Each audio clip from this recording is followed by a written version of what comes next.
এই সরকার একটা স্টেপ পর্যন্ত কাজ এগিয়ে রেখেছে, তারা ফাইলটা রেডি করেছে, কিন্তু রেডি ফাইল অনুযায়ী তো আপনাদের ভরণ পোষণ চলবে না। আপনাদের ভরণ পোষণের ব্যবস্থা কিভাবে হয় তার জন্য তো সরকারকে ভাবতে হবে। শুধু ফাইল রেডি করে যদি আপনাদেরকে আবার ললিপপ দেখিয়ে ভোট বৈতরণীটা পার করে নেওয়া হয়, তাহলে নিঃসন্দেহে সেটা হবে খুব দুঃখজনক। কার মনের ভিতরে কি চলে সেটা আমরা জানতে পারি না, কারণ আমরা তো অন্তর্যামী নয়। তাই আমরা কোন ধরনের অপশন বাদ রাখবো না। আমরা অনুনয় বিনয় করেছি, আমরা সরকারের বিরুদ্ধে কোনো বিরুদ্ধাচরণ এখনো করিনি। আগামী দিনেও আমরা কোনো বিরুদ্ধাচরণ করার উদ্দেশ্যে সমবেত হব না। আমরা আন্দোলন সংগঠিত করব, ধর্ণামঞ্চ, অনশন কর্মসূচি, প্রয়োজনে স্বেচ্ছামৃত্যুর আবেদন যারা করেছে তাদের সেই আবেদনের বিষয়টি আমরা আন্তর্জাতিক মহলেও পর্যন্ত পৌঁছে দেবো, ভারতের সমস্ত প্রান্তে আমরা পৌঁছে দেবো যে একটা সরকারের নীরবতা, দীর্ঘ নীরবতা মানুষকে কোন জায়গায় পৌঁছাতে পারে, যে শিক্ষক শিক্ষিকাবৃন্দ তারা স্বেচ্ছা মৃত্যুর জন্য আবেদন করছে। এটা কত দুর্ভাগ্যজনক, কত নিন্দনীয়। তাই আমরা এখনো চেষ্টা করব 2026-এ যে বিধানসভা নির্বাচন, সেই নির্বাচনের কথা মাথায় রেখে অন্তত সরকার যাতে আপনাদের সাথে সহযোগিতা ব্যবহার করে, তার জন্য যে যে পদ্ধতি নেওয়া উচিত আমরা সরকারের সুবিধে সেই পদ্ধতিগুলো আমরা নেব। কিন্তু এই ডিসেম্বর মাসটা পর্যন্ত আমরা সেগুলো করব। ডিসেম্বর মাসের শেষ পর্যন্ত এই ফাইল যাতে জিও আকারে প্রকাশিত হয় তার জন্য যাবতীয় যা কর্মসূচি গ্রহণ করা উচিত আমরা সেই কর্মসূচি সুচিন্তিতভাবে সকল সংগঠন সমন্বয়ের মাধ্যমে আমরা কর্মসূচি গ্রহণ করব এবং আপনাদেরকে আমরা সেই কর্মসূচি জানাবো। আপনারা যেভাবে স্বতঃস্ফূর্তভাবে বিগত দিনে সহযোগিতা করেছেন এবং বৃহত্তর মিছিল সংগঠিত করেছেন, আগামী দিনে এইরকম মানসিকতা নিয়ে আপনাদেরকে এগিয়ে আসতে হবে। কারণ এই আপনারা যদি বাড়িতে বসে থাকেন তাহলে কিন্তু বেতন বৃদ্ধি হবে না। আপনারা আমাদের চাপ উপেক্ষা করেননি, অতি কম সময়ের ব্যবধানে আপনারা সকলে এসেছেন এবং সামিল হয়েছেন, এবং এই শীতকালের রাতে, শীতকালে ট্রেনের ভিড় থেকে শুরু করে যাবতীয় যা অসুবিধা সমস্ত কিছু আপনারা মাথায় করে নিয়েও কিন্তু আমাদের সাথে মিছিলে পা মিলিয়েছেন। আমরা এমন কিছু কর্মসূচি নিতে চাই যেটা সরকার বিরোধী কখনোই নয়, কিন্তু সরকারের ঘুমন্ত যে অবস্থা, সেই ঘুমন্ত অবস্থা থেকে সরকারকে যাতে আমরা জাগ্রত করতে বাধ্য হই। আমরা এই কর্মসূচি নেব এবং আমরা সফল হব, অবশ্যই আমরা সফল হব যদি আমাদের মধ্যে একতা থাকে। আমাদের মধ্যে একতা আছে, আগামী দিনেও একতা থাকবে। কারণ এত বৃহত্তর একটা পরিবার, 42,000 শিক্ষক এবং তার সাথে সাথে এসএসকে, এনএসকে এবং সর্বশিক্ষার যে সমস্ত কর্মীদের বিষয় রয়েছে, সমস্ত বিষয় নিয়ে আমরা নিঃসন্দেহের পথে নামবো। কোন কর্মসূচি নিলে সুচারুভাবে আমাদের কাজটা সম্পন্ন হয় সেটা আমরা আলোচনা সাপেক্ষে দেখব এবং সিদ্ধান্ত নেব। আপনারা একটা কথা মনে রাখবেন যে ঐক্যবদ্ধতাই কিন্তু আপনাদের সফলতার চাবিকাঠি। আপনারা ঐক্যবদ্ধ ছিলেন, আছেন, ভবিষ্যতেও থাকবেন, এটা আমি আশা পোষণ করি। কিন্তু সেই ঐক্যবদ্ধতা খুব তীব্রতরভাবে কাজে লাগাতে হবে। আপনারা প্রয়োজনে না খেয়ে না দিয়ে করে থাকবেন, কিন্তু আমরা 2 থেকে 3টে হয়তো কর্মসূচি নেব।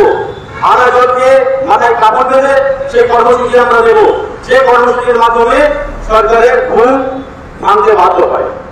সরকার ঘুম আছে এটা আমরা এখন স্পষ্ট বুঝতে পারছি, কারণ একটা লেভেল পর্যন্ত এসে ফাইল কমপ্লিট করে আর কোনো সারা শব্দ নেই। সরকারের কোনো প্রতিনিধি এ বিষয়ে কোনো মুখ খুলছে না। কোনো একজন বিএলও কি কারণে মারা গিয়েছে সেসব কিছু ভালো করে খুঁটিয়ে না দেখে রাজনীতির ময়দানে তারা নেমে যায়, কিন্তু পার্শ্ব শিক্ষকদের কি অবস্থা এবং সর্বশিক্ষা মিশনের কর্মীদের কি অবস্থা সেটা তারা জানে না তা নয়। তারা সবকিছু উপলব্ধি করে, সবকিছু অনুধাবন করে, কিন্তু মুখ বন্ধ রাখে। তো মুখ বন্ধ রাখার সময় শেষ হয়েছে। মুখ কিভাবে খুলতে হয় সেটা মানুষই জানে, আর মানুষ যখন সংঘবদ্ধ হবে তখন সরকার কিন্তু পদক্ষেপ দিতে বাধ্য হবে। কারণ ভোট বড় বাড়ায়, আগামী দিনে 2026-এর নির্বাচন এটা একটা ঐতিহাসিক নির্বাচন হতে চলেছে। আর শিক্ষক সমাজকে কত প্রভাবিত হতে পারে এটা শিক্ষিত মানুষ থেকে শুরু করে সমাজের আপামর জনসাধারণ সকলেই জানে। সুতরাং শিক্ষক সমাজ যদি ঐক্যবদ্ধ হয়ে আমাদের এই সমগ্র শিক্ষা বাঁচাও মঞ্চের আহ্বান এবং পিটিডব্লিউ প্যারাডিসার ওয়েলফেয়ার অর্গানাইজেশনের যে ঐক্যবদ্ধতা, যে সম্মিলিত রূপ, এই সম্মিলিত রূপ নিয়ে যখন আমরা মাঠে নামবো তখন কিন্তু সরকারের ঘুম ভাঙতে বাধ্য হবে। তাই আমরা সেই ধরনের উপযুক্ত কর্মসূচি সুচিন্তিতভাবে গ্রহণ করবো এবং সেই কর্মসূচি আমরা ঘোষণা করব সদর্পে। আপনারাও সেই ঘোষণা অনুযায়ী অবশ্যই সামিল হবেন। আপনাদেরকে বারবার কলকাতায় আসতে হবে এরকম কোনো পন্থা আমরা নেব না, কিন্তু একবার দুবার বা তিনবার যে কর্মসূচি আমরা আগামী দিনে নেব এবং ডিসেম্বর মাস পর্যন্ত আমরা যে কর্মসূচিগুলো নেব সেগুলো সাফল্যমণ্ডিত করার জন্য আপনাদের ভূমিকা খুব মানসিক আছে, এটা মাথায় রাখবেন। আপনারা যদি আপনাদের ভূমিকা পালন করেন যথাযথভাবে এবং আমাদের সাথে কাঁধে কাঁধ মিলিয়ে যদি এই জগদ্দল পাথরটাকে নাড়ানোর জন্য চেষ্টা করেন, আমি এবং আমরা সম্মিলিতভাবে সেই চেষ্টা করে সেই জগদ্দল পাথরটাকে নাড়াতে সক্ষম হবো, এটা আমি আশা পোষণ করি। কারণ একটা লেভেল পর্যন্ত কাজকর্ম হয়ে রয়েছে, বাকিটুকু শুধু ঘোষণা নীতি যাতে করতে বাধ্য হয় তেমন কর্মসূচি প্রয়োজনে আমরা নেব। আপনারা সকলে আসবেন, আমাদের সাথে সহযোগিতা করবেন। বেশি দিন কলকাতায় আসতে হবে না। স্বামী বিবেকানন্দ থেকে শুরু করে আপনারা জানেন শ্রীরামকৃষ্ণ বিভিন্ন ধরনের কথা বলে গিয়েছেন, খুব ভালো ভালো বাণী সমাজকে তারা দিয়ে গিয়েছেন। তো শ্রী রামকৃষ্ণ দেবের একটা বাণী আমার মনে পড়ছে যে 10 জায়গায় কুয়া খোলা থেকে অল্প অল্প খনন করে যদি কুয়া খোলা থেকে এক জায়গায় বেশি গভীর করে কুয়া খোলা যায় তাহলে সেখান থেকে কিন্তু জল উঠতে বাধ্য। তাহলে আমরা বারবার কলকাতায় আসবো না আর বিক্ষিপ্ত ভাবে বারবার বিভিন্ন প্রোগ্রামে সামিল হবো না। আমরা সুচিন্তিত ভাবে যে কর্মসূচি নেব সেই কর্মসূচি সাফল্য মণ্ডিত হওয়ার জন্য আপনাদের আসতে হবে এবং এই যে আমরা ধরবো আকাশ না রাখলে ছাড়বো না, যতক্ষণ না সে ঘোষণা করবো ততক্ষণ আমরা কিন্তু থামবো না। এই অদম্য মানসিকতা নিয়ে যদি আমরা একত্রিত হই তাহলে সফলতা আমাদের দৌড় হয়। এই ডিসেম্বর মাসের মধ্যে আমরা যে কোনো ভাবে সফলতা ছিনিয়ে নেব। আমরা সকলেই আপনাদের সাথে আছি, ঐক্যবদ্ধভাবে আছি।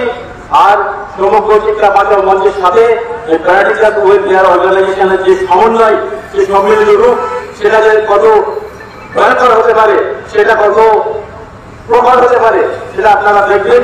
আগামী দিনে সরকারও আপনাদের পাশে এসে দাঁড়াতে বাধ্য হবে।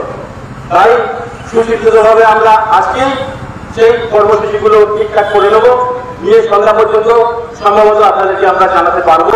তার জন্য আমরা সময় চেয়ে নেব এবং আজকে আমি অপ্রস্তুতভাবে একটু ব্যস্ততার মধ্যে এসেছি, বেশি সময় দিতে পারছি না, আরো বেশি কথাবার্তা বলে বিষয়ভিত্তিক আলোচনার দিকে আমি যেতে পারছি না, এই জন্য আমি দুঃখিত।